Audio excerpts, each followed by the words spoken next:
Welcome back to Redefining Love. I am your host, Tara Portelli, and on today's episode, I'm going to get into this crazy dating story that I actually touched on in a previous episode.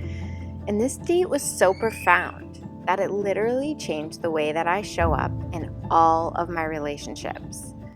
Not only family and friends, clients, everything that I do, how I am, how I show up has shifted. And that can be the power of relationships in our life or dating. They are always going to highlight to us the parts of ourselves that we need to work on. And that's how we can use them for our own personal growth. They're the best teachers. And I'm going to tell you the details of this date, 2 dates actually, and where this guy took me inside myself so that I could finally make different decisions. I could finally show up the way I needed to in my life.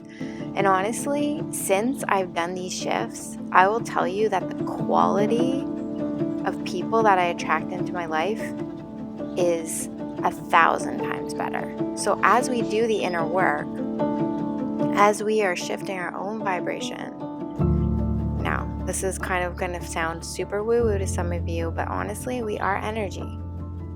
And we do attract in the same frequency as us. So as we do our inner work, as we heal, as we work on ourselves, as we fill our own cup, which is essentially what this guy taught me to do for myself, we are going to be able to attract in different caliber of people into our life.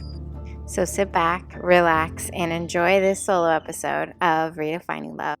Today, I have been going through a deep grieving process, a grieving process of myself, of this version of me that gave herself away to others, that never prioritized herself, that needed to be needed by others,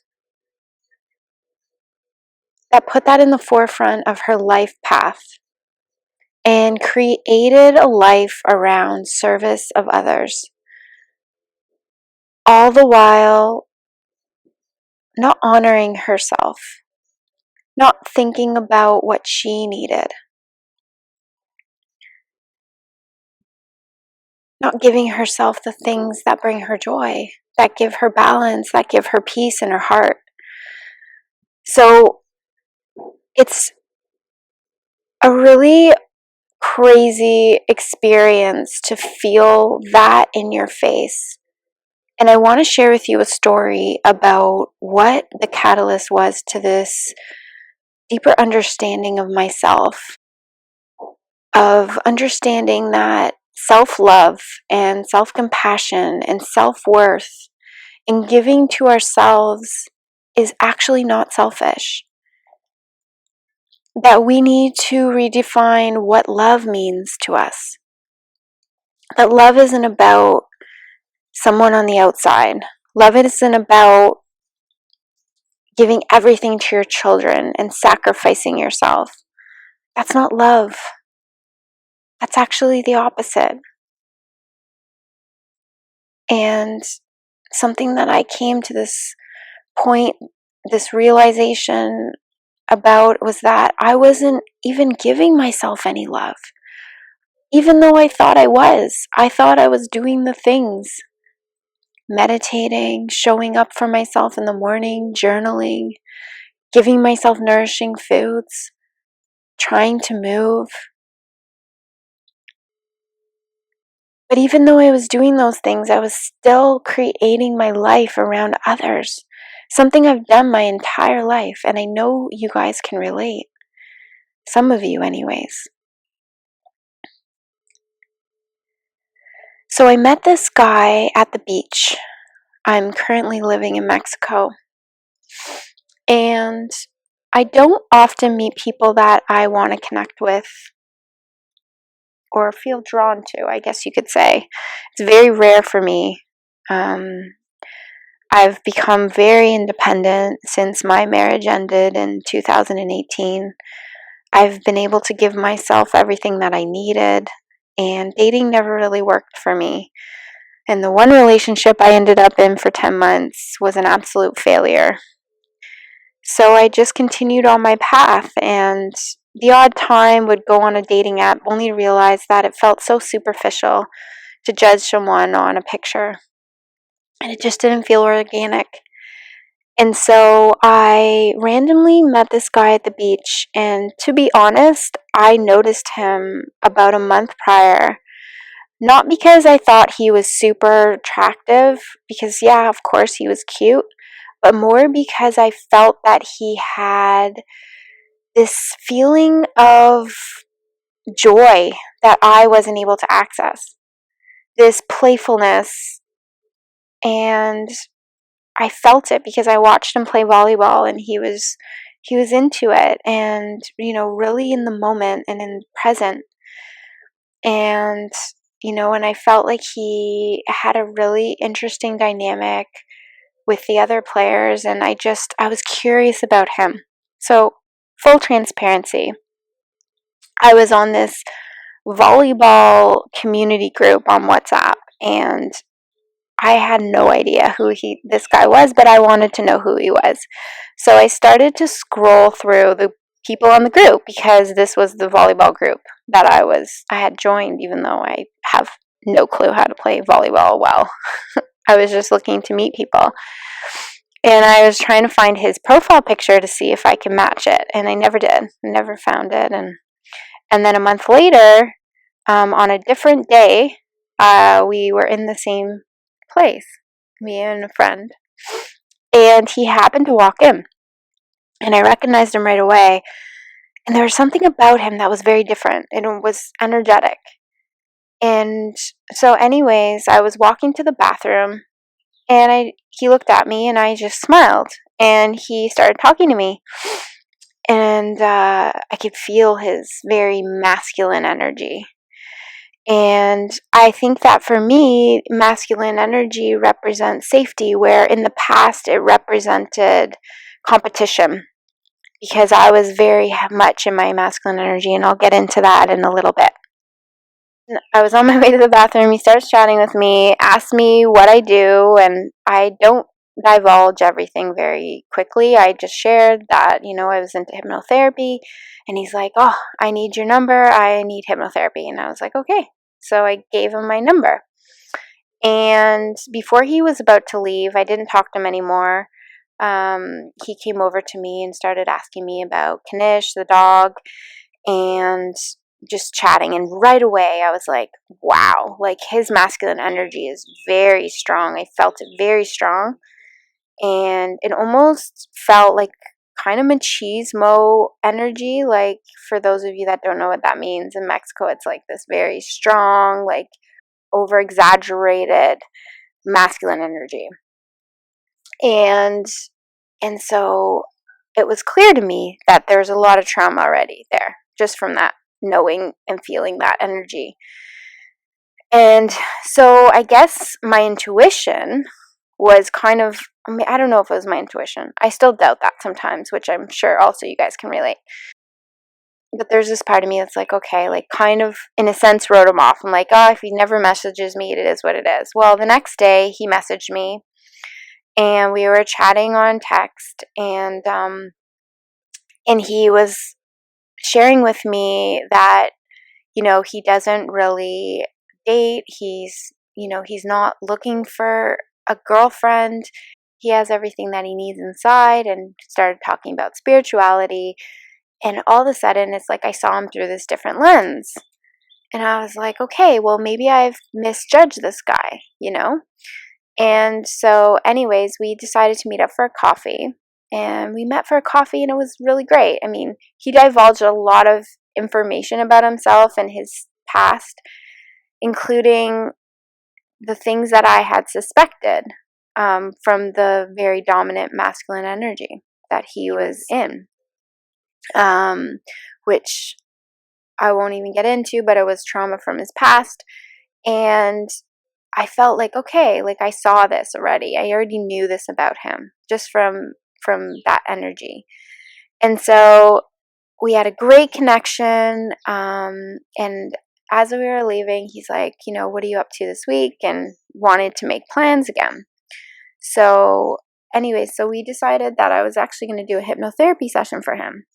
So the difficulty here is that I wouldn't ever get involved with a client. And so I just decided that this wasn't going to be like a paid session. Like, I was just going to do it as a friend. And we kind of established that we were just going to be friends. But it didn't change that I still felt this pull to him.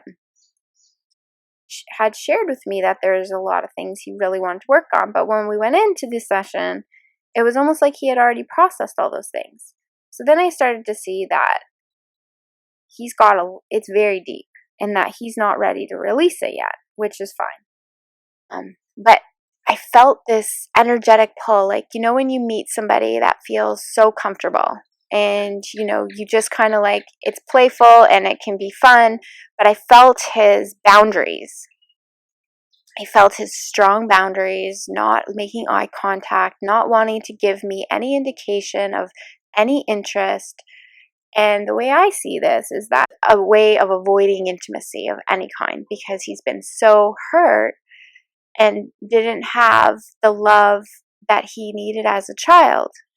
And so part of our hypnotherapy was around his own inner child, that love that he never received as a child. And so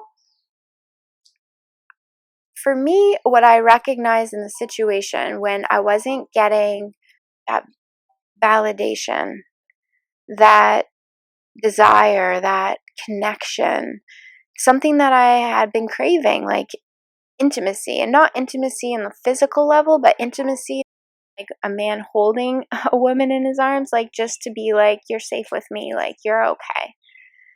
And when you're not met with the thing that you need and want, it's like you have to look at yourself and be like, I need to give myself this, because this is still you seeking things outside of yourself that you have to give yourself first. Because otherwise, when you seek these things from people outside of you, it's like you are searching for love outside of you when you're not giving it to yourself, when you're not giving yourself that security, when you're not giving yourself the appreciation and the acceptance and the compassion. It's like you're going to look outside of yourself for it. And when what was happening for me in this moment is it felt like I was in front of this person who was so closed off because of all the trauma that they had been in.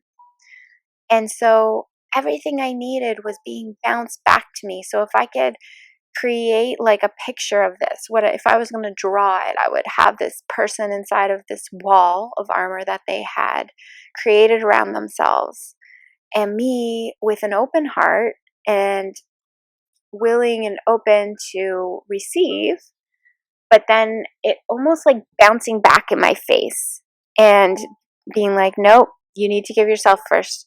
Nope, you need to give yourself first. Nope, you will not get from this person until you give to yourself first. And so this was like a real moment for me, and I noticed myself in this interaction, in this space, that I was feeling a sense of grief. It's like just hit me that I had been giving myself away looking for either validation in the sense of, helping people, being in service, being a people pleaser, but always at the sacrifice of myself. I never would give myself those things that I needed first. And so it's like everything shifted today.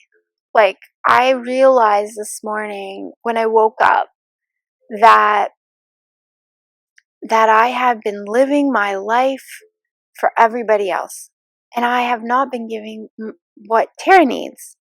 And so when you look at your own life through this lens, when you look at maybe as a parent or as a partner, and when you see, like, have you been filling your own cup? Have you been giving yourself those things that bring you joy?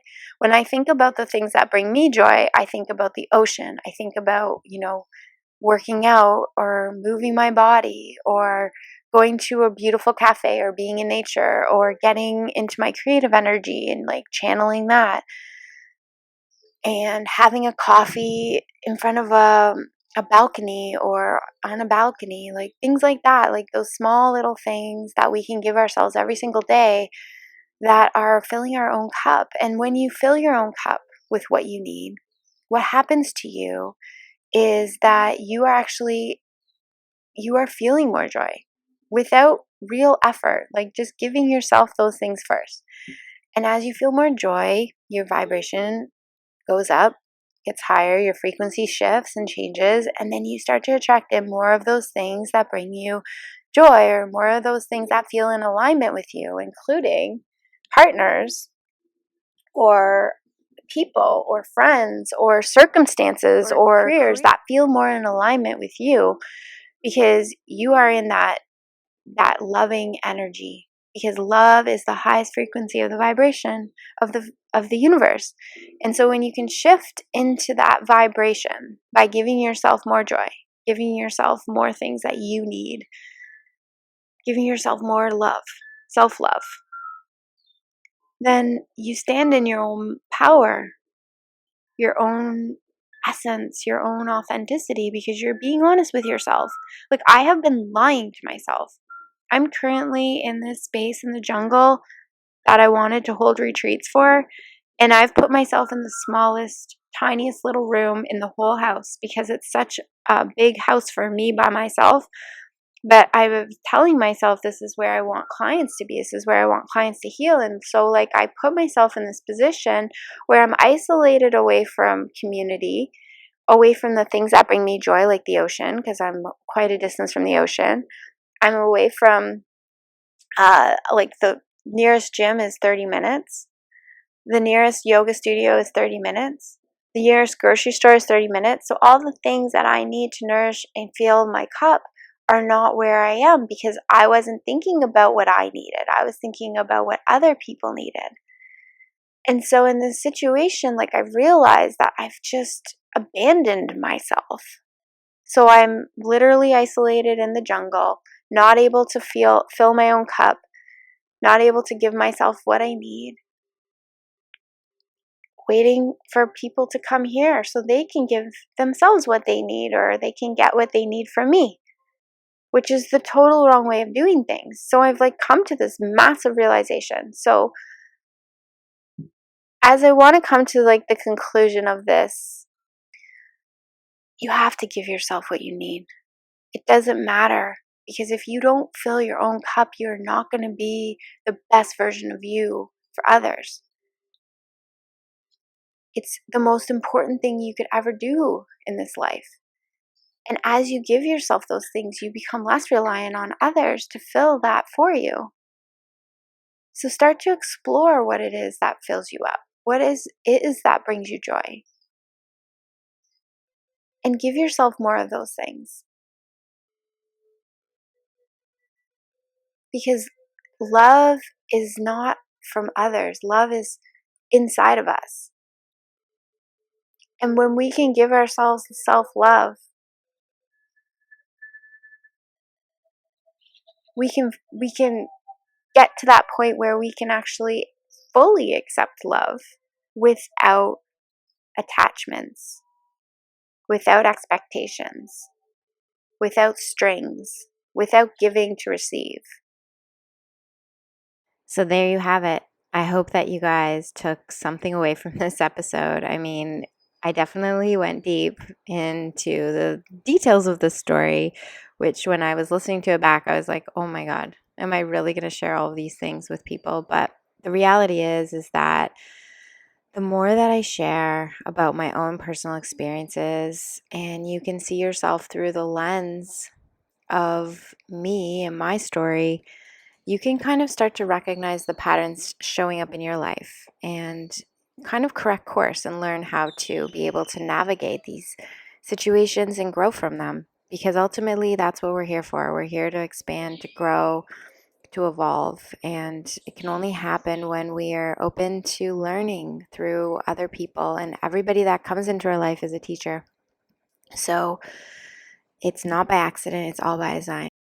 And something that I use for my clients before they come and work with me in retreat setting is an online course that can help you to kind of recognize your own patterns in your life and to find the wisdom, the gifts, the patterns, the growth, the expansion in them. And for a limited time, when you listen to this podcast, you're going to be able to get 40% off that course. So check out the show notes below. And thank you for joining me today on Redefining Love. I hope you guys move into your relationships, your eyes wide open, and take something away from each connection that you make. Until next time.